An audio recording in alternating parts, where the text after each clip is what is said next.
کہ بنی اسرائیل میں ایک نہایت گناہ گار اور مجرم شخص تھا، اور 100 سال اس نے فسق و فجور میں گزار دیے، 100 سال تک اللہ کی نافرمانی کی۔ جب وہ مر گیا تو لوگوں نے اسے گھسیٹ کر کوڑا کرکٹ کی جگہ پر ڈال دیا، یعنی جب کوڑا ڈالا جاتا تھا نا وہاں اس کو ڈال دیا، کہ اتنا بڑا گناہ گار، نہ اس کی تجہیز کی، نہ اس کو کفن دیا، نہ اس کے نماز جنازہ پڑھا، بلکہ مرنے کے بعد کوڑے کے ڈھیر پر ڈال دیا۔ اللہ تبارک و تعالیٰ نے حضرت موسیٰ علیہ الصلوۃ والسلام پر وحی بھیجی کہ اے پیارے کلیم، ہمارا ایک بندہ فوت ہو گیا ہے اور بنی اسرائیل نے اسے گندگی میں پھینک دیا ہے، آپ اپنی قوم کو حکم دے کہ وہ اسے وہاں سے اٹھائیں، تجہیز و تکفین کر کے آپ اس کا جنازہ پڑھائیں اور لوگوں کو بھی جنازہ پڑھنے کی رغبت دلائیں۔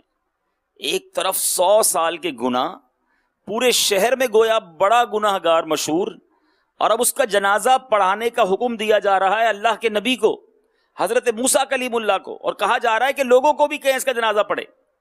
حضرت موسیٰ علیہ الصلوۃ والسلام اس جگہ پر گئے، جب وہاں گئے تو آپ نے میت کو پہچان لیا اور تعمیل حکم تھا، مگر عرض کی یا اللہ یہ شخص تو مشہور ترین مجرم تھا، بجائے سزا کے اتنی بڑی عنایت کا حقدار کیسے بن گیا؟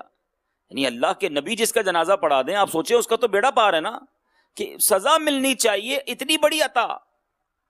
فرمان ہوا کہ بے شک یہ بڑی سزا اور عذاب کا مستحق تھا، لیکن اس ایک دن ایسا تھا کہ اس نے تورات مبارک کھولی۔ حضرت موسیٰ کے دور میں جو کتاب نازل ہوئی تھی اور حضرت موسیٰ کی قوم جو پڑھا کرتی تھی ایمان والے، وہ تورات شریف تھی۔ تورات مبارک کھولی تو اس میں میرے حبیب محمد مصطفیٰ صلی اللہ تعالی علیہ وسلم کا نام پاک لکھا ہوا دیکھا۔ محبت سے اس نے اس نام کو بوسہ دیا اور درود پاک پڑھا، تو اس نام پاک کی تعظیم کرنے کی وجہ سے میں نے اس کے سارے گناہ معاف کر دیے۔ کیا بات ہے میرے آقا علیہ الصلوۃ والسلام کی، ذرا غور کیجئے۔ ایک اور بڑی پیاری لطیف سی بات ہے، پیارے آقا علیہ الصلوۃ والسلام تو ابھی تشریف نہیں لائے تھے دنیا میں، ہیں؟ حضرت موسیٰ کے دور میں نبی پاک جلوہ فرما نہیں تھے بظاہر، ظاہری طور پر، یعنی بعد میں آنا ہے، مگر ذات مصطفیٰ صلی اللہ تعالی علیہ وسلم کیسی عظیم ذات ہے، نبی پاک کے دور میں بھی جس نے پیارے آقا کی تعظیم کی وہ بخشا گیا، اس کا درجہ بلند ہو گیا۔ نبی پاک کے دنیا سے پردہ فرمانے کے بعد آج 1400 سال کے بعد بھی اگر کوئی سرکار کا عاشق نبی پاک سے محبت کرے، ان کے نام کی تعظیم کرے، ان پر درود پڑھے، اس پر بھی برکتیں ہیں۔ اور آقا دنیا میں تشریف نہیں لائے، ان کے آنے سے ہزاروں سال پہلے اگر کوئی آپ کے نام کی تعظیم کرے تو اس کی بھی بخشش ہو جائے۔ ارے ہزاروں سال پہلے کی بات کرتے ہیں، حضرت آدم علیہ نبینا علیہ الصلوۃ والسلام کی توبہ کیسے قبول ہوئی؟ اللہ اکبر! یعنی دنیا میں اگر یہ کہا جائے تو شاید غلط نہ ہوگا کہ سب سے پہلی توبہ، سب سے پہلی معافی جو ملی حضرت آدم علیہ الصلوۃ والسلام کو، وہ بھی تو انہوں نے نبی پاک علیہ الصلوۃ والسلام کا نام نامی عرش پر لکھا ہوا دیکھا، اور اللہ سے عرض کرتی ہے، اللہ سے عرض کیا کہ اے اللہ، جس محمد صلی اللہ تعالی علیہ وسلم کا نام تیرے نام کے ساتھ لکھا ہے، میں اسی کا وسیلہ پیش کرتا ہوں، میری توبہ قبول فرما لے۔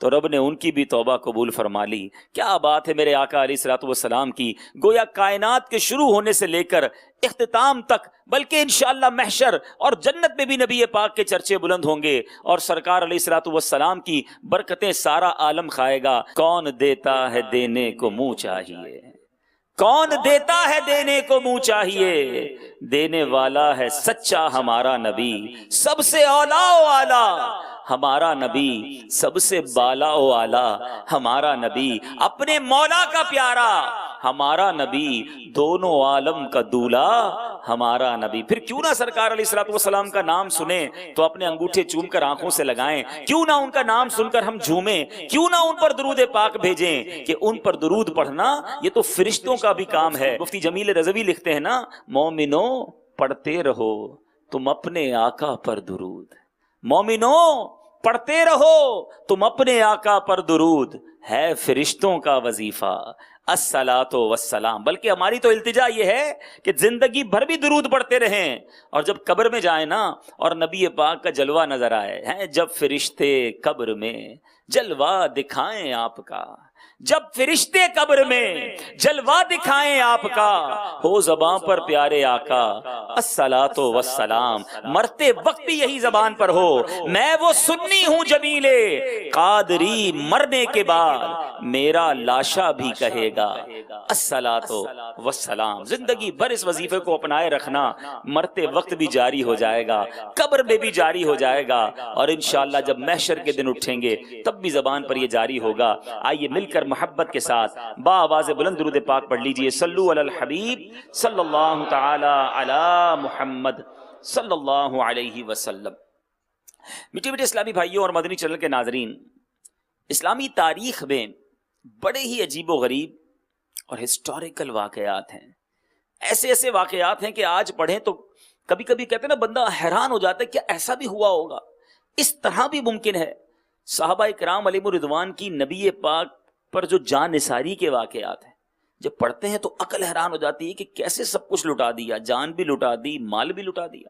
نبی پاک نے جیسے جیسے موقعوں پر لوگوں کو معاف کیا، عقل حیران ہو جاتی ہے کہ اتنا بڑا جرم کرنے والے کو بھی کوئی معاف کر سکتا ہے، اور معاف کر کے ایسا درگزر کر دے کہ اپنا ساتھی بنا لے، صحابی بنا لے۔ نبی پاک کے صحابہ تو جنتی نا، جرم بھی کیا اور صحابیت کا شرف بھی بعد میں مل جائے، یہ کتنی بڑی بات ہے۔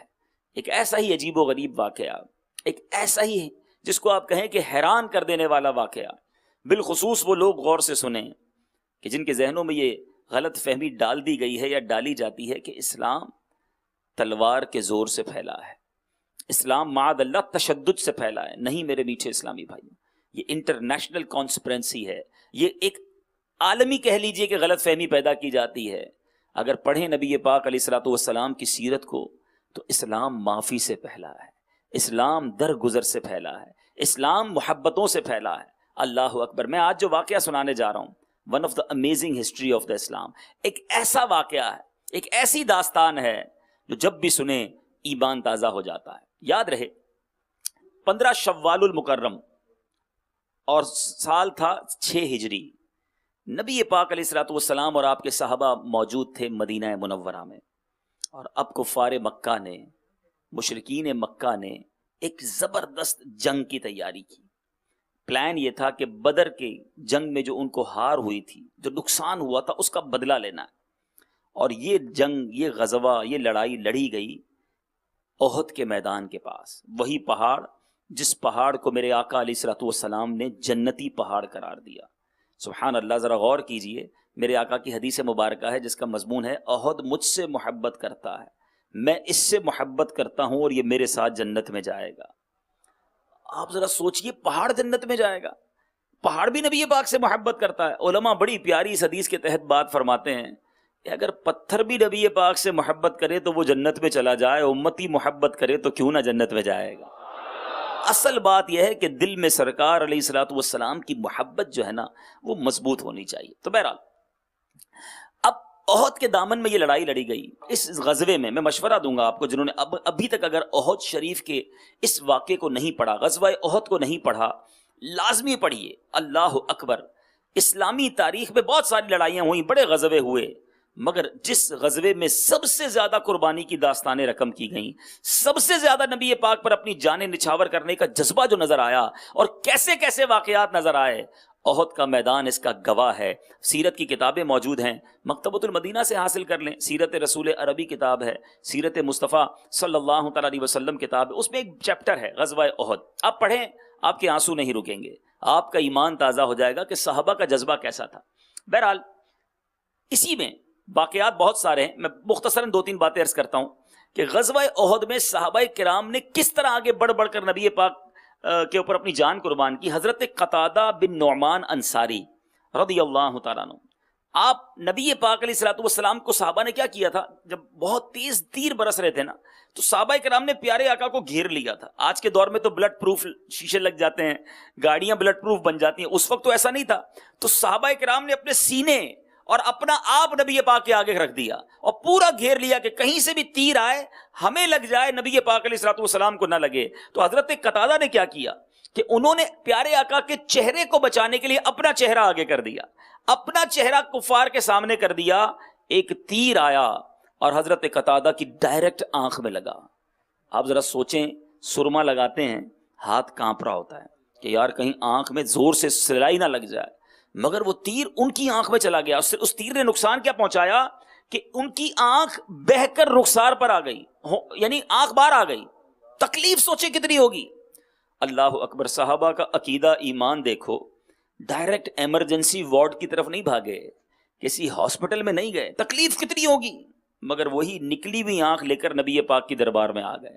سرکار علیہ الصلوۃ والسلام سے عرض کیا, اللہ اکبر. نبی پاک نے کیا کیا, اس آنکھ کو اٹھایا, اسی آنکھ کے حلقے میں واپس رکھ دیا اور یوں دعا فرمائی, یا اللہ قتادہ کی آنکھ بچا لے جس نے تیرے رسول کے چہرے کو بچایا ہے. حضرت قتادہ کہا کرتے, جب سے آقا نے لعاب دہن, ایک روایت کے مطابق اپنا لعاب دہن, اپنا تھوک مبارک بھی لگایا تھا, کہتے ہیں جب سے نبی پاک نے آنکھ لگائی ہے, پہلی آنکھ سے زیادہ روشن یہ آنکھ دیکھنے لگ گئی ہے. مگر وہ تو کر چکے جو کرنی بشر کی ہے, انہوں نے تو قربانی دے دی نا, آقا نے آنکھ واپس لوٹائی. پھر کیا, ایک اور واقعہ, حضرت سعد بن ابی وقاص, یہ عشرہ مبشرہ میں صحابی ہیں, کمال قسمت پائی ہے, خدا کی قسم ہیں. صحابہ کا ایک طریقہ ہوا کرتا تھا, نبی پاک سے جب بات کرتے نا, عرض کرتے, کچھ کہنا ہوتا, کہتے فدا کا امی و ابی یا رسول اللہ, یا رسول اللہ ہمارے ماں باپ آپ پر قربان. کیا انداز, کیا قربان ہونے کا انداز. میں مشورہ بھی دوں گا, اللہ کرے مجھے اور آپ کو جلدی جلدی مدینے پاک کی حاضری مل جائے.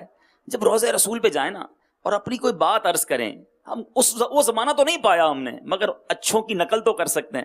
تو سرکار علیہ الصلوۃ والسلام سے یوں ہی عرض کیجئے گا, آقا میرے ماں باپ آپ پر قربان, فدا کا امی و ابی یا رسول اللہ, مجھ پر نگاہ کرم فرما دیجئے. کیا پتا اپنے پیاروں کی ادا جب ہم غلاموں کو ادا کرتے دیکھیں تو ہم پر بھی توجہ فرمائیں اور ہمارا بھی بیڑا پار فرما دیں. تو حضرت سعد بن ابی وقاص, اب یہی غزوہ احد کا واقعہ ہے. یہ میں نے جملہ کیوں کہا کہ صحابہ کرام جب نبی پاک سے عرض کرتے, کہتے فدا کا امی و ابی یا رسول اللہ, مگر حضرت سعد بن ابی وقاص نے کیا کیا, پیارے آقا کے آگے کھڑے ہوئے اور تیر برسانا شروع کیے. پیارے آقا خود انہیں تیر اٹھا کر دیتے, حضرت سعد تیر چلاتے. پیارے آقا تیر اٹھا کر دیتے, حضرت سعد تیر چلاتے. معلوم ہے نبی پاک کیا فرمایا کرتے, میرے آقا فرماتے, اے سعد تیر برساؤ, تم پر میرے ماں باپ قربان. آپ سوچئے کسی صحابی کو یہ جملہ سننے کو مل جائے کہ سرور کائنات صلی اللہ تعالی علیہ وسلم فرمائے, سعد تیر برساؤ, تم پر میرے ماں باپ قربان. اللہ اکبر. ساری زندگی حضرت سعد بن ابی وقاص یہ جملہ سوچ سوچ کر جھومتے رہے ہوں گے. آج ہم سنتے ہیں تو جھوم جاتے ہیں ان کی قسمت پر. تو بہرحال یہ وہ غزوہ ہے. اسی غزوے میں پیارے آقا علیہ الصلوۃ والسلام کے مبارک چچا حضرت امیر حمزہ رضی اللہ تعالیٰ عنہ, امیر طیبہ, آپ وہ عظیم ہستی ہیں جن سے نبی پاک علیہ الصلوۃ والسلام بے انتہا محبت فرماتے. محبوب ترین چچا تھے میرے آقا کے. حضرت حمزہ بھی پیارے آقا سے بے حد پیار فرماتے اور بہت زیادہ نبی پاک علیہ الصلوۃ والسلام سے محبت کرتے, فکر مند رہا کرتے, نبی پاک کی حفاظت کا انتظام بھی کرتے. اسی غزوے میں وحشی ایک حبشی غلام تھا. حبشی کہتے ہیں افریقہ سے آئے ہوئے, جو آج کل ہم افریقن لوگ دیکھتے ہیں, پہلے وہاں سے غلام ساری دنیا میں پہنچتے تھے. حضرت بلال بھی حبشہ کے ہیں, سبحان اللہ. آج بھی پورا افریقہ جو ہے ان پر ناز کرتا ہے. میں کئی افریقن سے ملا ہوں اور جب وہ حضرت بلال کا نام لیتے ہیں تو ان کا چہرہ چمک اٹھتا ہے کہ ہاں مؤذن رسول ہمارے افریقہ سے تھے, حبشہ سے تھے. تو بہرحال ایک وحشی, نام ان کا وحشی تھا اور وہ بھی حبشہ کا, اور اس کا آقا جبیر بن مطعم ان سے وعدہ کر چکا تھا کہ اگر حضرت حمزہ کو تم قتل کر دو گے تو میں تمہیں آزاد کر دوں گا. تو وحشی ایک چٹان کے پیچھے چھپ کر بیٹھ گئے حضرت حمزہ کی طاق میں. جو ہی آپ اس کے قریب پہنچے, اس نے دور سے اپنا نیزہ پھینک مارا جو آپ کی ناف میں جا کر لگا اور پشت کے پار ہو گیا. اس حال میں بھی حضرت حمزہ رضی اللہ تعالیٰ عنہ, آپ اسد اللہ اور اسد الرسول کے لقب سے مشہور ہیں, اللہ اور رسول کا شیر. آپ تلوار لے کر اس کی طرف بڑھے مگر زخموں کی تاب نہ لا سکے اور گر پڑے اور شرف شہادت سے سرفراز ہو گئے. نبی پاک کے چچا کو شہید کر دیا گیا. صرف شہید نہیں کیا گیا, آپ کے کلیجے کو نکال کر جسم سے چبایا گیا. اب ذرا سوچئے پیارے آقا کے دل اقدس پر کیا کیفیت ہوئی. ان کے جنازے پر نبی پاک کی آنکھوں سے ٹپ ٹپ ٹپ ٹپ آنسو گرتے رہے, اتنے غمگین نبی پاک. اور اس کے بعد سرور کائنات علیہ الصلوۃ والسلام حضرت حمزہ رضی اللہ تعالیٰ عنہ کے مزار کی اور برکتیں دینے کے لیے مدینہ شریف سے تشریف لایا کرتے, ہر ہفتے آیا کرتے, اتنا پیار اپنے چچا سے فرماتے. اب ذرا سوچئے جس وحشی نے یہ کام کیا حبشہ کے جس غلام نے یہ کام کیا، جب اس نے نبی پاک علیہ الصلوۃ والسلام کا سامنا بعد میں کیا ہوگا، کیسا غیظ، کیسا غضب، کتنا غصہ آنا چاہیے انسان کو. مگر یہاں ہماری جیسی کوئی ذات نہیں ہے، رحمت للعالمین کی ذات ہے، رب کے حبیب کی ذات ہے. سنیے، حضرت سیدنا ابن عباس رضی اللہ تعالیٰ عنہما سے مروی ہے، اللہ کے محبوب صلی اللہ تعالیٰ علیہ وسلم نے وحشی کی طرف ایک قاصد بھیجا. اللہ اکبر، جس نے آپ کے چچا کو شہید کیا ان کے پاس ایک پیغام دینے والا بھیجا کہ اسلام قبول کر لو. نیکی کی دعوت کا جذبہ دیکھیں، اسلام کا دعوت کا جذبہ دیکھیں. ہمارا ایک بار کوئی دل دکھا دے، ہم کہنے میں نے نہیں لانا اس کو اجتماع میں مدنی قافلے میں نہیں بلاؤں گا، سیدھے منہ بات ہی نہیں کرتا. ہاں، مجھ سے صحیح جواب ہی نہیں دیا تھا. ایک بار گیا تھا نیکی کی دعوت دینے، جھڑک دیا، ہم نے کراس لگا دیا، اب اس سے بات نہیں کرنی، اس کو نیکی کی دعوت نہیں دینی. پیارے آقا نے اس کے پاس قاصد بھیجا ہے جس نے آپ کے چچا کو شہید کیا. اب وحشی کے پاس جب قاصد بھیجا، ذرا آپ یہ نیگوشیشن سنیے گا، یہ جو آپس میں گفتگو ہو رہی ہے نا، اللہ اکبر، تاریخ میں ایسی مثال نہیں ملتی. یعنی ایک طرف تو ہونا یہ چاہیے کہ بندہ سر جھکا کر روتے ہوئے حاضر ہو جائے کہ حضور معاف کر دیں، مگر وہاں سے مطالبات ہو رہے ہیں. پیارے آقا کے قاصد سے کیا کہا جا رہا ہے؟ وحشی کو پیغام ملا تو اس نے کہا، اے محمد صلی اللہ تعالی علیہ وسلم، آپ مجھے کیسے دعوت اسلام دے رہے ہیں؟ حالانکہ آپ تو فرماتے ہیں کہ جس نے کسی جان کو قتل کیا یا اللہ کا شریک ٹھہرایا یا بدکاری کی، قیامت کے دن اس کے لیے عذاب دگنا کر دیا جائے گا. اور میں نے تو یہ سب کام کیے ہیں، قتل بھی کیا ہے، برے کام بھی کیے ہیں، اللہ کا شریک بھی ٹھہرایا ہے، تو کیا میرے لیے کوئی رخصت ہے آپ کے پاس؟ تو مجھے اسلام کی دعوت دینا. میں حدیث پاک کا گویا مضمون پیش کر رہا ہوں. اچھا، تو اللہ تبارک و تعالی نے یہ آیت مبارکہ نازل فرمائی، سبحان اللہ، الا من تاب وآمن وعمل عملا صالحا، مگر جو توبہ کرے اور ایمان لائے اور اچھا کام کرے. یعنی راستہ بتایا گیا، توبہ کر لو، ایمان لے آؤ، اچھا کام کر لو، تمہاری رخصت ہے، مغفرت ہو جائے گی. تو پیارے آقا علیہ الصلوۃ والسلام نے اب یہ آیت جو ہے وہ وحشی کی طرف بھیجی کہ دیکھو میرے رب نے کیا رخصت عطا فرمائی ہے. قرآن کی یہ آیت نازل ہوئی ہے، یہ بات اس سے ہو رہی ہے جو پیارے آقا علیہ الصلوۃ والسلام کے چچا کو شہید کرنے والا. سوچیں آپ، مگر دل کتنا بڑا ہے میرے آقا کا. پھر دوبارہ آیت بھیجی جا رہی ہے تو وہ کیا کہتا ہے؟ کہتا ہے یہ شرط تو بڑی سخت ہے. ایک طرف تو رخصت ملی ہے، کہتے ہیں یہ شرط تو بڑی سخت ہے، ہو سکتا ہے میں عمل نہ کر سکوں. یعنی کیونکہ آیت میں لکھا تھا نا ایمان لانے کے بعد اچھے کام کرنے، ہو سکتا ہے میں اچھے کام نہ کر سکوں. تو پیارے آقا علیہ الصلوۃ والسلام کے پاس جب یہ پیغام پہنچا، رب نے دوسری آیت نازل فرمائی. آپ ذرا سوچیں، اللہ کی مہربانی، عطا، معافی. ایک اور آیت نازل ہوتی ہے، ان اللہ لا یغفر ان یشرک بہ ویغفر ما دون ذلک لمن یشاء. ترجمہ کنز ایمان، بے شک اللہ اسے نہیں بخشتا کہ اس کے ساتھ کفر کیا جائے، اور کفر سے نیچے جو کچھ ہے جسے چاہے معاف فرما دیتا ہے. یہ اب آیت بھیجی گئی. تو یہ آیت مبارکہ جب وحشی کے پاس گئی تو کہتا ہے اس میں بھی شبہ ہے کہ اللہ جسے چاہے بخشے گا، پتہ نہیں میری مغفرت ہوگی کہ نہیں، میرے لیے کوئی گارنٹی ہے، میرے لیے کوئی رخصت ہے؟ آپ سوچیں، دنیا میں مذاکرات ہوتے ہیں برابری کے لیول پر، جب دونوں برابر ہو جائیں تو بات ہوتی ہے بھائی یہ دوں گا یہ لوں گا. یہاں یہ نہیں ہے. وحشی نے ایک بہت بڑا جرم کیا ہے، ایک طرف عطا ہے، دوسری طرف بہت بڑی خطا ہے، مگر پھر بھی دیکھو اللہ کی رحمت، نبی پاک کا پیارا انداز. اب جب وحشی نے یہ پیغام بھیجا، اللہ اکبر، ایک اور آیت قرآنی نازل ہوئی. رحمت الہی گویا جوبن پر اللہ کی رحمت کا دریا برس رہا ہے. ارشاد باری ہوتا ہے، قل یا عبادی الذین اسرفوا علی انفسہم لا تقنطوا من رحمت اللہ ان اللہ یغفر الذنوب جمیعا انہ هو الغفور الرحیم. اللہ تبارک و تعالیٰ کی اس آیت کا جو مضمون ہے، اللہ کی رحمت سے مایوس نہ ہو، بے شک اللہ تبارک و تعالیٰ سارے گناہ معاف فرما دیتا ہے، وہ غفور الرحیم ہے. اللہ اکبر. جب یہ پیغام وحشی کے پاس بھیجا تو کہا ہاں اب بخشش کی گارنٹی ہے. چنانچہ اس کے دوست حاضر ہوئے، وہ حاضر ہوا، اور سب نے سب نبی پاک علیہ الصلوۃ والسلام کے ہاتھوں پر اسلام قبول کر لیا. اچھا، صحابہ بھی کمال، اللہ اکبر. صحابہ اکرام نے بڑا زبردست کام کیا. بہت پیارے پیارے سوالات صحابہ نے کیے ہیں. سوال کیا کہ حضور اتنا بڑا معافی کا اعلان ہے، یہ حکم خاص ان لوگوں کے لیے ہے یا تمام مسلمانوں کے لیے ہے؟ پیارے آقا علیہ الصلوۃ والسلام نے فرمایا یہ حکم تمام مسلمانوں کے لیے ہے. جو معافی مانگ لے، جو اللہ کی بارگاہ میں آ جائے، جو سر جھکا لے، اللہ سارے گناہ معاف فرما دیتا ہے۔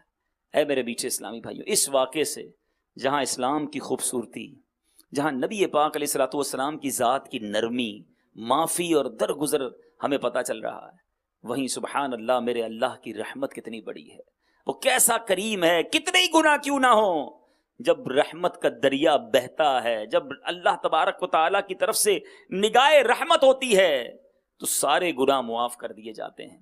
اے میرے میٹھے اسلامی بھائیوں، قرآن مجید فرقان حمید میں جا بجا ہمیں معافی مانگنے، توبہ کرنے اور اللہ کی رحمت کیسے برستی ہے اس کے بارے میں ارشاد فرمایا گیا۔ چنانچہ قرآن میں ارشاد ہوتا ہے 25ویں پارے میں، سورہ شورى کی آیت نمبر 25 میں، وَهُوَ الَّذِي يَقْبَلُ التَّوْبَةَ عَنْ عِبَادِهِ وَيَعْفُو عَنِ السَّيِّئَاتِ وَيَعْلَمُ مَا تَفْعَلُونَ۔ ترجمہ کنز ایمان، اور وہی ہے جو اپنے بندوں کی توبہ قبول فرماتا اور گناہوں سے درگزر فرماتا ہے اور جانتا ہے جو کچھ تم کرتے ہو۔ وہ گناہ معاف کرنے والا ہے، وہ توبہ قبول کرنے والا ہے۔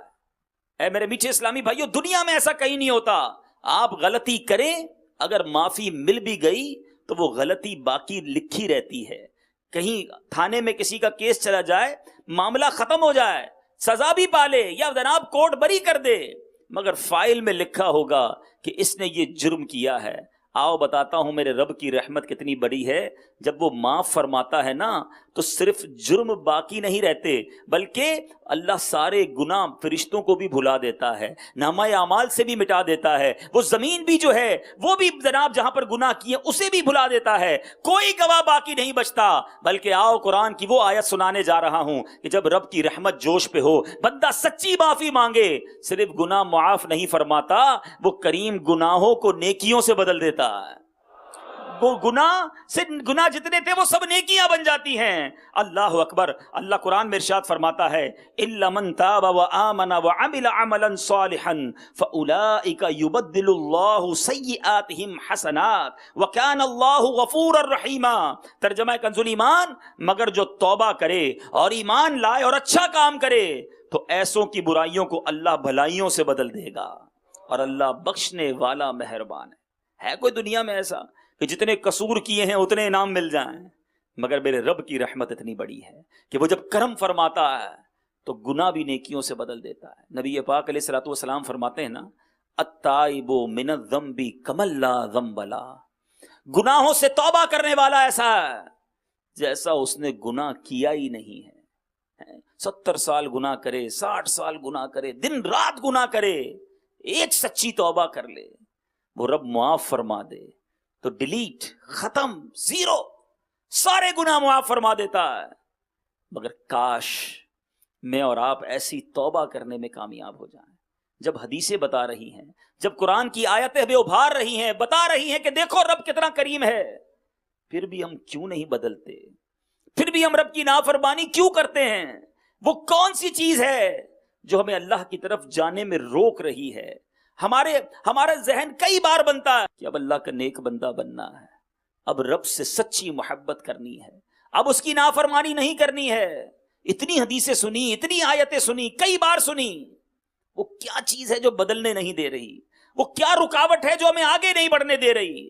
ہم آتے ہیں، روتے ہیں، نیتیں کرتے ہیں، پھر بھی نہیں بدلتے۔ There is something، کوئی نہ کوئی چیز تو ہے نا۔ آئیے آج کے بیان میں ہم ان چند وجوہات کو تلاش کرتے ہیں کہ ہم آخر بدل کیوں نہیں پا رہے، ہم اللہ کی طرف رجوع کیوں نہیں لے پا رہے۔ ایک طرف اتنا شاندار اعلان موجود ہے، آ جاؤ میرے بندوں میں گناہ معاف فرما دوں گا، ایسی ایسی حدیثیں ابھی اور آپ سنیں گے، ایسے ایسے اعلانات ہیں کہ زمین و آسمان اگر کسی نے گناہ سے بھر دیے ہیں، میرے دربار میں آ کر سچی توبہ کر لے، سارے بخش دوں گا۔ ایسا کریم مولا، پھر بھی اسے ناراض کر رہے ہیں، پھر بھی اس کے فرما بردار نہیں بن رہے، پھر بھی جناب اس سے دوستی نہیں کر رہے۔ کچھ تو ہے نا پیچھے، کیا وجہ ہے ہم نہیں بدل رہے؟ اے میرے میٹھے اسلامی بھائیو، کیوں توبہ کی طرف ہم نہیں آتے؟ حالانکہ رب کریم جب رحمت فرمائے تو کیسی رحمت فرماتا ہے۔ پنجابی شاعر لکھتے ہیں نا، رحمت دا دریا الہی ہر دم وگدا تیرا، رحمت دا دریا الہی ہر دم وگدا تیرا، جے ایک قطرہ بخشے مینوں کم بڑھ جاوے میرا، ایک قطرہ ہی کافی ہے، اس کی اتنی بڑی رحمت ہے۔ اور ہم انصاف کے نہیں، عدل کے سوالی نہیں ہیں۔ عدل انصاف یہ ہے کہ جتنے گناہ کیے اتنی سزا ملے، تو بیڑا غرق ہو جانا ہے، گناہ ہی گناہ ہے نا، ہم فقط رحمت کے سوالی ہیں۔ عدل کرے تے تھر تھر کمبن اچیاں شانہ والے، عدل کرے تے تھر تھر کمبن اچیاں شانہ والے، فضل کرے تے بخشے جاسن میں ورگے منہ کالے۔ فضل کی امید ہے میرے میٹھے اسلامی بھائیوں، ایسا کریم مالک ہے ہمارا جو ماں سے کئی گنا زیادہ ہمیں چاہتا ہے۔ ہماری ماں کبھی ہمیں تکلیف میں نہیں دیکھ سکتی، مگر پھر بھی ہم رب کو ناراض کرنے کی کوششیں کر رہے ہیں۔ اے میرے میٹھے اسلامی بھائیوں سنو، اللہ کیسی توبہ قبول فرماتا ہے۔ ابن ماجہ کی حدیث ہے، اگر تم اتنی خطائیں کرو کہ وہ آسمان تک پہنچ جائیں، پھر توبہ کرو تو اللہ عز و جل تمہاری توبہ قبول فرمائے گا۔ اب اس میں دو تین چیزیں ہیں جو سمجھنی ہے۔ رکاوٹ، ہم کیوں نہیں بدل رہے؟ ایک توبہ کرنے میں جو رکاوٹ بنتی ہے نا، وہ یہ بنتی ہے کہ یار بڑے گناہ ہو گئے ہیں۔ کچھ لوگ جب گناہ کر کر کر کے بری زندگی گزارتے ہیں نا، کہتے ہیں اب ہماری کیا بخشش ہوگی، ہم کیسے معاف کیے جائیں گے، اور ہی گناہ کرتے ہیں، چلو پھر اور بھی برائیاں ہی کرتے ہیں، جب بخشے نہیں جانا نا امید ہو جاتے ہیں۔ حالانکہ کئی قرآن پاک کی میں نے آپ کو آیتیں سنائی ہیں، لا تقنطوا بالرحمت اللہ، اللہ کی رحمت سے مایوس نہ ہو، وہ ایسا کریم ہے کہ وہ ضرور بخشش فرمائے گا، اس کی رحمت سے مایوس ہو کر کہیں مزید گناہوں میں پڑھ کر ہلاکت نہ کریں۔ ایک یہ رکاوٹ بھی بنتی ہے۔ ایک شاندار حدیث سنیے، نبی پاک علیہ الصلوۃ والسلام نے ارشاد فرمایا، ایک اعرابی آیا، پیارے آقا کی بارگاہ میں ایک عربی شخص آیا، کہتا ہے حضور یہ بتائیں مخلوق کا حساب کون لے گا؟ قیامت کے دن مخلوق کا حساب کون لے گا؟ ارشاد فرمایا اللہ تبارک و تعالی۔ وہ اعرابی کہتا ہے کیا اللہ خود لے گا؟ نبی پاک علیہ الصلوۃ والسلام نے فرمایا ہاں۔ تو وہ اعرابی مسکرا دیا، اللہ نے حساب لینا ہے نا، وہ مسکرا دیا۔ اللہ، پیارے آقا علیہ الصلوۃ والسلام نے مسکرانے کی وجہ پوچھی، کیوں مسکرائے؟ کرتا ہے جب کیا عرض کرتا ہے، سنو، کہتا ہے کریم جب کسی پر قدرت پاتا ہے تو معاف کر دیتا ہے، جب حساب لیتا ہے تو درگزر فرما لیتا ہے۔ پیارے آقا علیہ الصلوۃ والسلام نے فرمایا اس اعرابی نے سچ کہا ہے، جان لو اللہ عز و جل سے بڑا کریم کوئی نہیں ہے، وہ سب کریموں سے بڑھ کر کریم ہے۔ عربی کہتا ہے تو آقا نے، میرے رب نے حساب لینا ہے نا، تو وہ تو کریم ہے، تو کریم نے بخشی دینا ہے۔ یعنی رحمت سے اپنے آپ کو مایوس نہ کریں، اللہ کی رحمت سے مایوسی نہیں ہونی چاہیے، ہمیں اطمینان ہونا چاہیے کہ بس میں اس سے معافی مانگ لوں وہ معاف فرما دے گا۔ حضرت سیدنا عمر بن خطاب رضی اللہ تعالیٰ عنہ سے روایت ہے کہ پیارے آقا علیہ الصلوۃ والسلام کی خدمت میں قیدیوں کو لایا گیا۔ ایک عورت بھاگ رہی تھی، اس نے ایک قیدی بچے کو اٹھایا ہوا سینے سے لگایا ہوا تھا، اس کا بچہ تھا، اسے دودھ پلا رہی تھی۔ ماں کا بچھڑا ہوا بچہ مل جائے ماں کتنا پیار کرتی ہے۔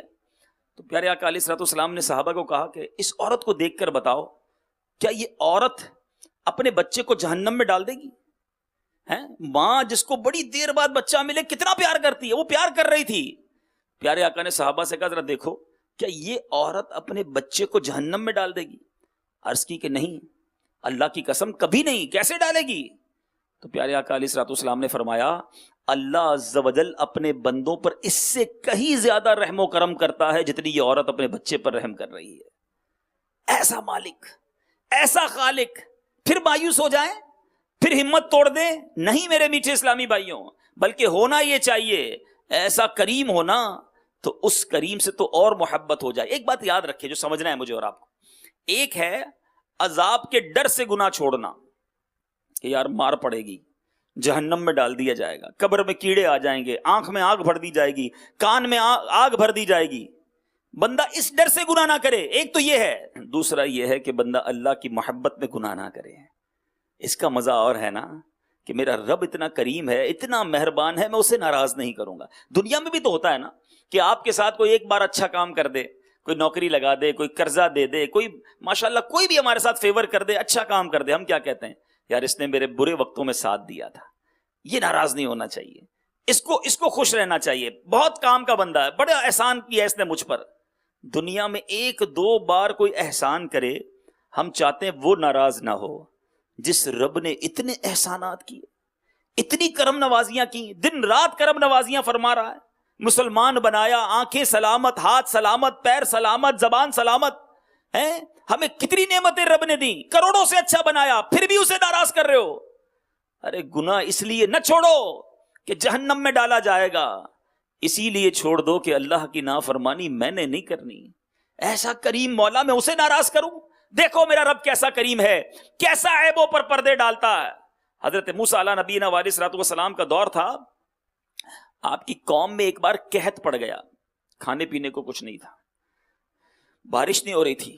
حضرت موسیٰ علیہ الصلوۃ والسلام نے 70,000 یا اس سے کچھ زائد لوگوں کو ساتھ لیا اور ایک میدان میں لے گئے، اور وہاں یہ پلاننگ ہوئی کہ ہم سب مل کر اللہ کی بارگاہ میں دعا کریں گے. نماز استسقاء پڑھی جاتی ہے، بارش کے لیے دعا کی جاتی ہے. اب دعا ہونے لگی. دعا کرنے والے کون؟ حضرت موسیٰ علیہ السلام. 70,000 لوگ آمین کہہ رہے ہیں. ذرا سوچیں ماحول کیسا ہوگا. میٹھے اسلامی بھائیوں، دعا ہوتی رہی مگر بادلوں کا دور دور تک پتہ نہیں، دھوپ، سورج چمک رہا. حضرت موسیٰ علیہ السلام نے عرض کی، یا اللہ اتنی دیر سے دعا ہو رہی ہے، گر گڑا کر دعائیں کر رہے ہیں، 70,000 لوگ حاضر ہیں، بارش نہیں ہو رہی، کرم فرما. سنو ارشاد کیا ہوتا ہے. اے موسیٰ، تمہارے درمیان ایک ایسا شخص ہے جو گزشتہ 40 سالوں سے میری نافرمانی کر رہا ہے، 40 سال سے وہ گناہ کر رہا ہے. اے موسیٰ، آپ اعلان کر دیں کہ یہ بندہ نکل جائے، کیونکہ اسی آدمی کی وجہ سے بارش رکی ہوئی ہے، جب تک وہ باہر نہیں نکلتا بارش نہیں ہونا. حضرت موسیٰ نے عرض کی، یا اللہ یہ 70,000 لوگ ہیں، میری آواز ان سب تک کیسے پہنچے گی؟ اللہ اکبر. رب ارشاد فرماتا ہے، تمہارا کام آواز دینا ہے، پہنچانا ہمارا کام ہے. حضرت موسیٰ کھڑے ہو گئے. 70,000 کے مجمع میں آپ نے اعلان کیا کہ اے رب کے گناہگار اور نافرمان بندے، جو گزشتہ 40 سال سے اپنے رب کی نافرمانی کر رہا ہے، اللہ کے غضب کو دعوت دے رہا ہے، لوگوں سے باہر نکل جا، تیرے ہی کالے کرتوتوں کی وجہ سے بارش نہیں ہو رہی ہے. اب ذرا سوچئے، 70,000 کے مجمع میں وہ شخص سمجھ تو گیا کہ بات تو میری ہو رہی ہے، میں ہی وہ گناہگار ہوں جو 40 سال سے اللہ کی نافرمانی کر رہا ہوں. پہلے اس نے دائیں دیکھا، پھر اس نے بائیں دیکھا کہ کوئی تو کھڑا ہو جائے، کوئی کھڑا نہیں ہوا. اب وہ سمجھ گیا کہ بات میری ہے. اب پتہ ہے اس نے کیا کیا؟ اس نے سوچا آج کھڑا ہو گیا نا، سارے شہر کو پتہ چل جائے گا میں وہ نافرمان اور غلط آدمی ہوں کہ جس کی وجہ سے بارش بھی نہیں ہوتی، اتنا گناہگار. اب اس بندے نے چادر میں اپنا منہ ڈالا. سوچو اللہ سے کنیکشن کتنا آسان ہے. دنیا میں کسی بڑے آدمی سے ملنا ہو اپوائنٹمنٹ لینا پڑتا ہے، چھوٹا آدمی تو مل بھی نہیں سکتا، ملتا ہی نہیں موقع اس کو، ملے بھی تو کوئی سیکرٹری بیچ میں، جناب 6 مہینے بعد، 4 مہینے بعد 2 منٹ کی ملاقات ملے گی، صاحب مصروف ہیں. احکم الحاکمین، ساری کائنات کا خالق، جو چاہے جب چاہے اس سے بات کر سکتا ہے، کوئی اپوائنٹمنٹ کی ضرورت نہیں ہے، بس دل سے بات کرے، ندامت سے بات کرے، سر جھکا کر شرم سے بات کرے. اس گناہگار نے کیا کیا سنو، 70,000 کا مجمع ہے، سر چادر میں چھپا کر کہتا یا اللہ آج بچا لے، آج میری عزت رکھ لے مالک، بڑے گناہ کیے مانتا ہوں اللہ، لیکن اگر آج سارے شہر کے سامنے کھڑا ہو گیا تو ذلیل ہو جاؤں گا، سب کو پتا چل جائے گا کہ میں ہی وہ گناہگار ہوں. میں تجھ سے وعدہ کرتا ہوں مالک، آج کے بعد تجھے ناراض نہیں کروں گا. یہ کیسی توبہ تھی، ابھی سجدہ نہیں کیا، ابھی نمازیں شروع نہیں کی، شرم کی، ندامت کی، معافی مانگی، دل ہی دل میں مانگی، سب کو بتا کر نہیں مانگی مگر دل سے مانگی. سنو پھر کیا ہوا. ابھی یہ انتظار ہو رہا ہے کہ کوئی کھڑا ہوگا، پتا چلے گا اس پورے شہر کا گناہگار ترین بندہ کون ہے. لیکن دیکھتے ہی دیکھتے بادل آنا شروع ہو گئے. بادل آئے اور بارش برسنا شروع ہو گئی، موسلا دھار بارش ہوئی. حضرت موسیٰ عرض کرتے ہیں یا اللہ بندہ تو کوئی نہیں نکلا، یہ بارش پھر کیسے شروع ہو گئی؟ اللہ اکبر. ارشاد باری ہوتا ہے اے موسیٰ، جس کی بدولت میں نے بارش روک رکھی تھی اب اسی کی وجہ سے بارش برسا رہا ہوں، کیونکہ اس نے توبہ کر لی ہے، میرے بندے نے مجھ سے دوستی کر لی ہے.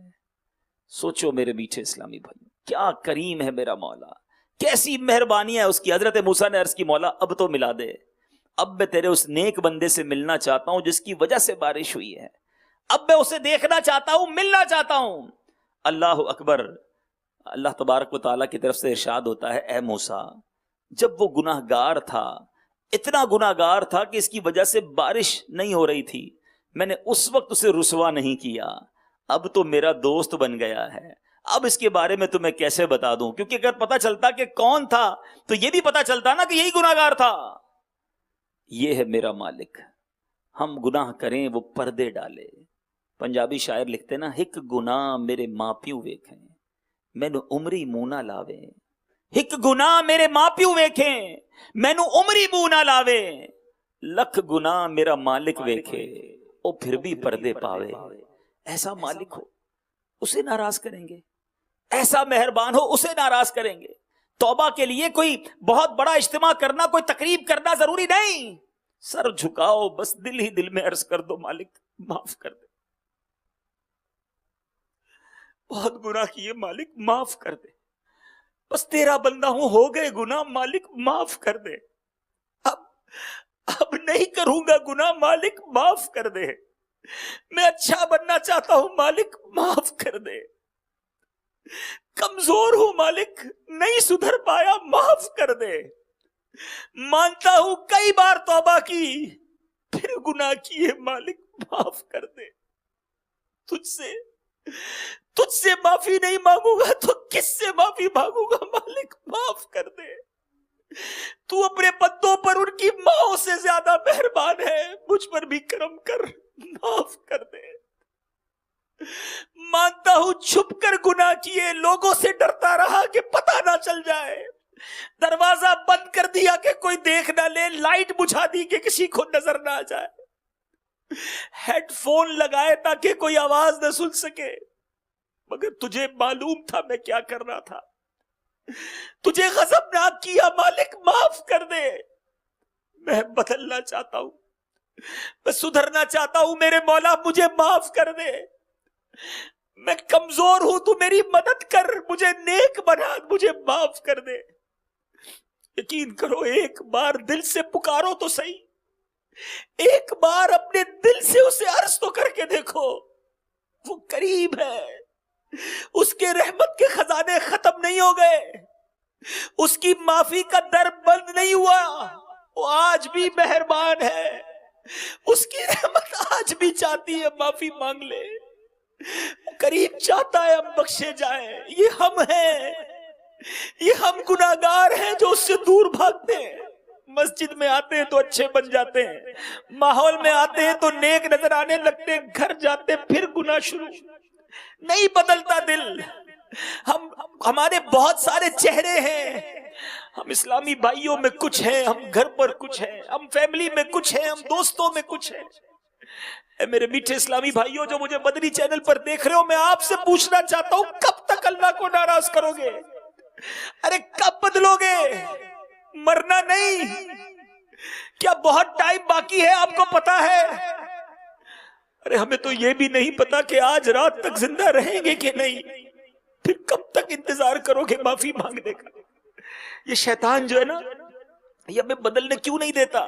کہتا ہے ابھی تو جوانی ہے، ارے ابھی تو بڑی زندگی پڑی ہے، زندگی گزار، مزے کر، شادی ہو جائے، ابھی کاروبار سیٹ کر، بڑھاپے میں توبہ کر لینا، اللہ اللہ کروں گا نا، جب 50 سال کا ہو جاؤں گا پھر داڑھی بھی سفید ہو جائے گی، بس پھر اللہ اللہ ہی کروں گا۔ ارے کیا نوجوان نہیں مرتے؟ ہے کوئی ایسا یہاں اتنے اسلامی بھائی بیٹھے مجھے گارنٹی دے جو 1 ہفتہ زندہ رہے گا؟ ارے ہفتہ تو دور کی بات ہے، ہمیں رات کا نہیں پتا، ابھی عصر کی نماز میں پڑھ بھی سکوں گا یا نہیں، یا تھوڑی دیر بعد میرا جنازہ ہوگا۔ جب اتنی تھوڑی زندگی ہے پھر کیوں انتظار کر رہے ہو؟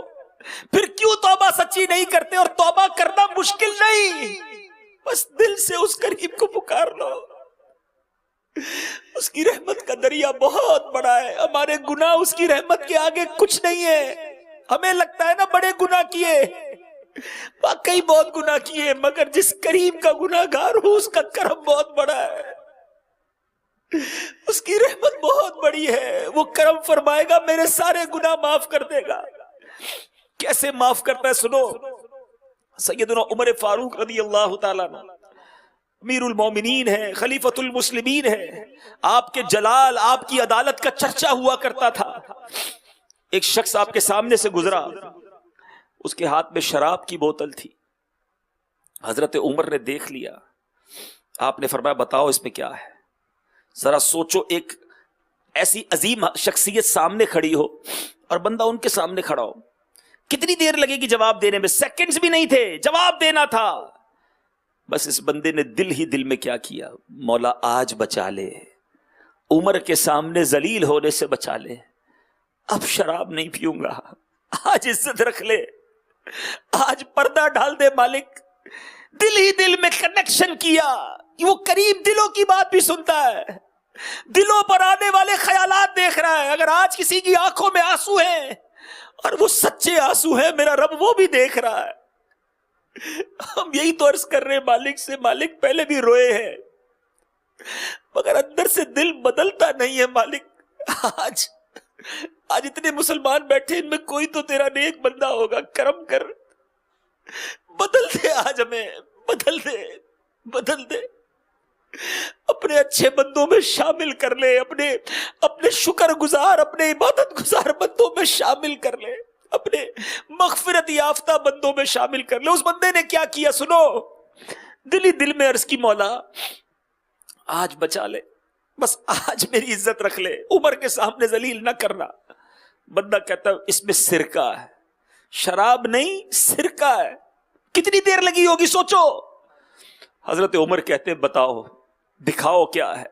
شراب کی بوتل ہاتھ میں ہے مگر دل سے سچی توبہ کر رہا ہے, لرزتے ہوئے شرمندگی کے ساتھ شراب کی بوتل باہر نکالی, حضرت عمر کے ہاتھ میں دی. جب وہ بوتل حضرت عمر کے ہاتھ میں گئی تو سرکہ بن چکی تھی. لکھ گناہ میرا مالک ویکھے, وہ پھر بھی پردے پاوے, پھر بھی اسے ناراض کرے. ایک سچی توبہ تقدیر بدل دیتی ہے, گناہگار سے ولایت کا درجہ عطا کر دیتی ہے. کئی بڑے بڑے اولیاء کرام وہ ہیں میٹھے اسلامی بھائیوں, کوئی شرابی تھا, کوئی سود خور تھا, کوئی ڈاکو تھا, مگر جب سچی توبہ کی اللہ نے آسمان ولایت کا ستارہ بنا دیا. آج ان کے بازارات پر جا کر لوگ توبہ کرتے ہیں. بات کیا تھی؟ دل سے پکارا, شرم تھی. ہم توبہ کرتے ہیں یا اللہ تعالیٰ معاف کر دے, یا اللہ توبہ, شرم بھی نہیں آتی, دل سے نہیں ہوتا یہ کنیکشن. توبہ اس کا نام نہیں ہے. توبہ کی پہلی سیڑھی ہی شرمندگی ہے. الندم التوبہ, شرمندگی توبہ ہے. حدیث پاک کا خلاصہ ہے. پہلے شرم تو پیدا کرو.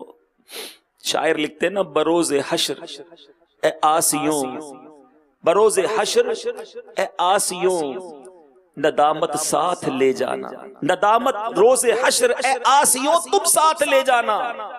سنا ہے شرم والوں کو وہ شرمایا نہیں کرتے.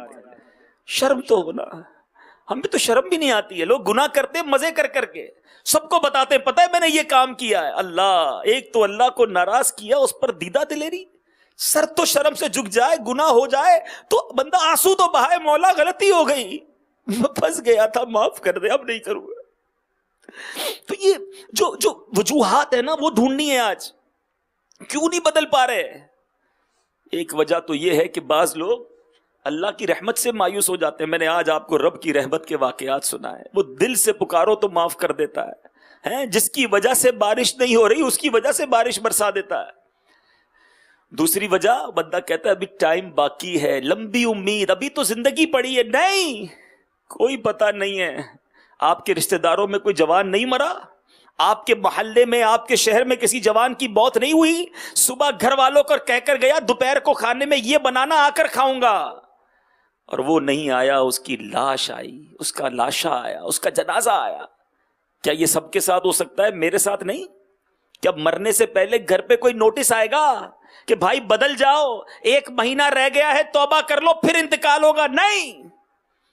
آگاہ اپنی موت سے کوئی بشر نہیں, سامان 100 برس کا ہے, پل کی خبر نہیں. آپ کو پتا ہے آج اس وقت قبرستان میں گورکن قبر کھود رہا ہے. ہر وقت کھود رہے ہوتے ہیں نا, وہ کسی جگہ پر کفن دھو کر تیار ہو رہا ہوگا. آپ کو پتا ہے جس کے لیے قبر کھودی جا رہی ہے نا اس وقت, جی ہاں, ابھی قبرستان میں جو قبر کھودی جا رہی ہوگی وہ کسی زندہ کے لیے کھودی جا رہی ہے جس کو تھوڑی دیر بعد مرنا ہے. ابھی جو کفن تیار ہو رہا ہے, دھل رہا ہے, طے کیا جا رہا ہے, پلاسٹک کی تھیلی میں ڈالا جا رہا ہوگا کسی بھی دکان پر, وہ کسی زندہ شخص کے لیے کیا جا رہا ہے جس کو اب سے کچھ منٹ کے بعد مرنا ہے۔ غوث پاک بھی فرماتے ہیں نا، جس کا مضمون ہے کہ کئی کفن دھل کر تیار ہوتے ہیں مگر ان کفن کو پہننے والے بازاروں میں خوشیاں منا رہے ہوتے ہیں، کئی قبریں خود کر تیار ہیں مگر ان کے اندر جانے والے اپنے گھروں کو تعمیر کرنے میں مصروف ہیں۔ کب کریں گے تیاری؟ سمجھو میرے میٹھے اسلامی بھائیو، یہی تو شیطان کا وار ہے۔ ہم سب کی پلاننگز ہے، ابھی 6 مہینے بعد یہ کرنا ہے، 1 سال کے بعد یہ کر لوں گا، 5 سال کے بعد گھر بنا لوں گا، 10 سال کے بعد بچی کی شادی کرنی ہے اور پھر جناب اس ملک میں شفٹ ہو جاؤں گا۔ 5 سال 10 سال کی پلاننگ ہے۔ اس پورے جدول میں، اس پورے شیڈول میں مرنے کی پلاننگ کہاں ہے؟ جس سے فرار نہیں ہے، جس سے بچ کر نہیں نکل سکتے۔ Everybody have to die, ہر شخص کو مرنا۔ الموت قدح کل نفس شاربوہا، موت ایک ایسا جام ہے جو ہر کسی نے پینا ہے۔ الموت باب کل نفس داخلوہا، موت ایک ایسا دروازہ ہے ہر کسی نے اس دروازے سے گزرنا ہے۔ پھر کیوں آنکھیں بند رکھوں، پھر کیوں توبہ نہ کروں، پھر کیوں نہ بدلوں؟ کیوں نہیں بدلتے؟ کیا مرنا نہیں؟ اور خدا کی قسم اگر بدلے بغیر مر گئے، اسی نافرمانی، اسی اللہ کو ناراض کرنے والی زندگی کے ساتھ چلے گئے، نمازیں قضا کرتے کرتے دنیا سے چلے گئے، حرام دیکھتے دیکھتے دنیا سے چلے گئے، حرام سنتے سنتے دنیا سے چلے گئے، حرام بولتے حرام کھاتے ہوئے دنیا سے گئے، سوچو اگر رب ناراض ہوا تو بنے گا کیا؟ قبر میں جس کے کیڑے مکوڑے ہوں گے کیا بنے گا؟ آج ہمارے اوپر ابھی کوئی کیڑا گرا دے ہم فوراً اٹھ جاتے ہیں، کوئی کہتا ہے یار پیچھے آپ کے کیڑا ہے، ہم فوراً کھڑے ہو کر جھاڑنے لگتے ہیں۔ مردے کی آنکھ اور ناک اور کان میں کیڑے جائیں گے، وہ ہاتھ بھی نہیں لا سکے گا۔ سوچا وہ تکلیف، وہ وحشت کیسے برداشت ہوگی؟ کیوں توبہ نہیں کرتے؟ اے میرے میٹھے اسلامی بھائیوں، یاد رکھیے جہاں میرے رب کی رحمت بہت بڑی ہے نا، وہاں وہ قہار بھی ہے، وہاں وہ جبار بھی ہے۔ وہ جب پکڑتا ہے، جب وہ سزا دیتا ہے تو پھر انسان کچھ نہیں کر سکتا۔ کچھ لوگ اس لیے بھی گناہوں میں پڑے ہوئے رہتے ہیں، بدل نہیں پا رہے ہوتے۔ اللہ معاف کرنے والا ہے، ارے بہت کریم ہے، ابھی تو بیان میں سنا سارے گناہ معاف کر دے گا۔ شیطان ہے نا، کہیں نہ کہیں اٹکا دیتا ہے، کوئی نہ کوئی سوئی اٹکا دیتا ہے۔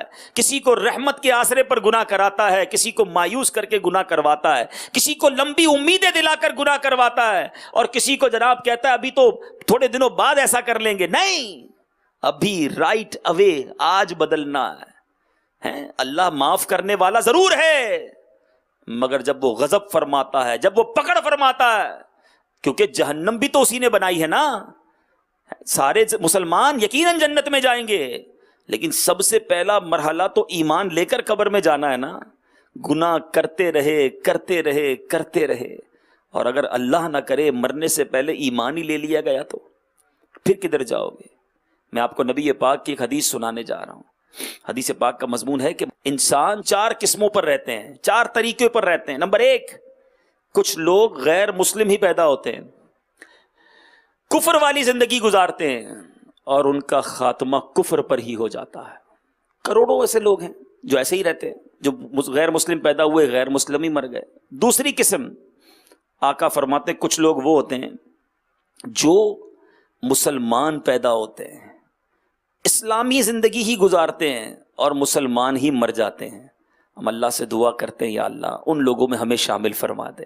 ہم مسلمان پیدا ہوئے ہیں، ایمان والی زندگی گزار رہے ہیں، مولا ایمان والی موت عطا کرنا۔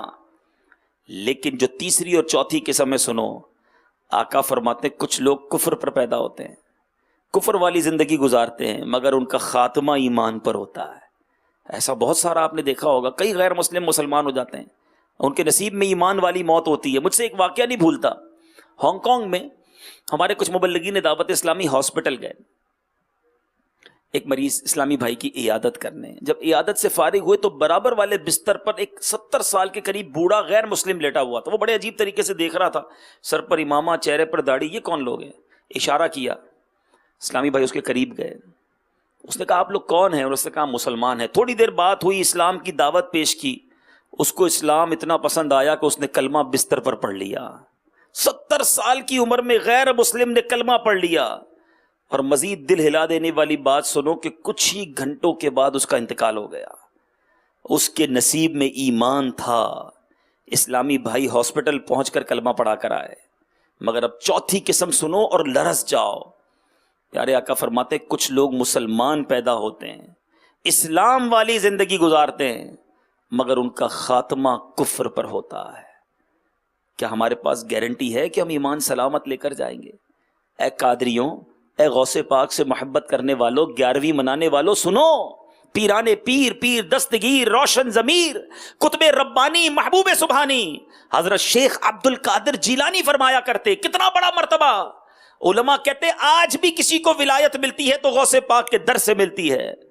مگر غوث پاک فرمایا کرتے, لوگ کہہ رہے ہیں آج عید کا دن ہے, عید کا دن ہے. عبد القادر کے لیے عید کا دن وہ ہوگا جب اپنا ایمان سلامت لے کر دنیا سے چلا جائے. پیرانے پیر ایمان کی فکر کریں, اور ہم گناہ گار کو کوئی ٹینشن نہ ہو کہ مروں گا کیسے.